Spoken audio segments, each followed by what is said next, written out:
Membuat bumbu dasar kuning, lanjut masak-masak untuk makan siang. Hai teman-teman dan bunda semua, kali ini aku mau membuat bumbu dasar kuning, cuman tidak terlalu banyak, sekira cukup untuk aku masak-masak sekitar 1-2 minggu ke depan. Untuk perbawangannya sudah aku kupas semua, terus lanjut lagi aku mau blender. Jadi bumbu dasar kuning yang aku buat ini tidak hanya untuk membuat masakan yang berkuah, melainkan bisa aku gunakan juga untuk membuat nasi goreng, menumis sayuran. Itu kalau aku tidak membuat bumbu dasar putih, tapi kalau aku membuat bumbu dasar putih, ya untuk membuat nasi goreng aku tetap menggunakan bumbu dasar putih. Untuk perbawangannya sudah aku iris kecil-kecil dan sekarang lanjut lagi aku mau blender. Oh ya teman-teman, biasanya kalau kalian membuat bumbu dasar itu biasanya kalian harus dimasak dulu atau langsung aja disaring airnya setelah kalian blender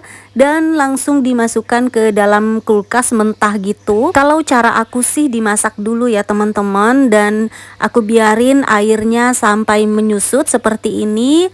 Dan setelah itu kalau airnya sudah menyusut, baru aku tambahkan dengan minyak, dan minyaknya itu harus lumayan banyak, fungsinya supaya bumbu lebih awet. Cara ini memang agak repot ya teman-teman, dan ada cara lain. Biasanya kalau aku tidak menambahkan minyak ataupun tidak aku masak, bumbunya itu memang benar-benar aku saring dan tidak ada sama sekali airnya lagi. Kalau bumbu dasar itu mengandung air, itu cepat banget basinya, bahkan malah bisa berjamur ya teman-teman. Walaupun kita taruhnya di freezer, tapi aromanya sudah beda banget. Nah, ini disambi-sambi ya sambil aku membuat bumbu. Di sini aku mau memindahkan beras ke tempatnya. Sebenarnya beras ini sudah sekitar 2 hari aku belinya, tapi masih belum aku pindahkan karena masih ada sisaan beras yang lama sedikit. Dan di sini beras yang lamanya itu sudah aku masak, tinggal sedikit aja lagi, makanya aku baru pindahin beras yang baru aku beli. Pokoknya kita sebagai ibu rumah tangga itu kalau pagi-pagi ya semua pasti riweuh banget,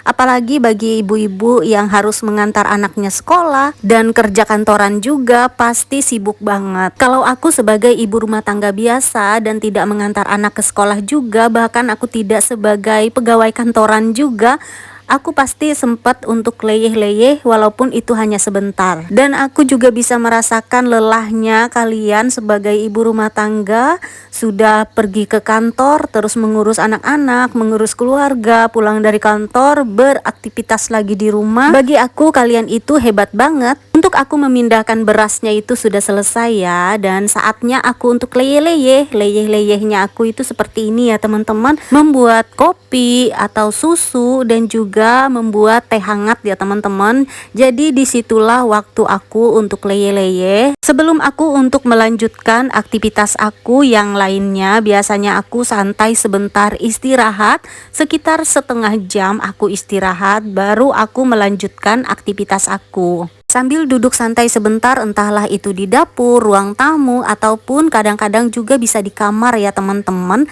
Dan sambil scroll-scroll HP juga, lihat sosial media gitu. Disinilah saatnya aku bisa balas-balas komen teman-teman dan sambil nonton video teman-teman juga. Disambi di sini aku juga menunggu bumbu yang aku masak itu dingin. Setelah itu aku mau pindahkan ke dalam toples. Terus di sini aku coba cek untuk bumbunya apakah masih panas ataupun sudah dingin. Ternyata bumbunya itu sudah dingin dan aku mau pindahkan aja ke dalam toples ya. Setelah aku istirahat sebentar dan aku juga memindahkan bumbunya, aku melanjutkan aktivitas aku yang lainnya seperti beberes rumah, ngepel, tapi tidak aku buat video seperti biasa ya teman-teman. Itu aktivitas yang tidak pernah terlewatkan. Oh ya teman-teman, bumbu dasar kuning yang ada di wajan itu aku sisain sedikit karena untuk aku masak-masak ikan peda. Ikan pedanya aku masak kuning dan aku tambahkan juga dengan terong asam. Aku nggak tahu ya kalau di daerah lain bahasanya apa. Terong asam juga enak banget kalau dibuat sambal terasi.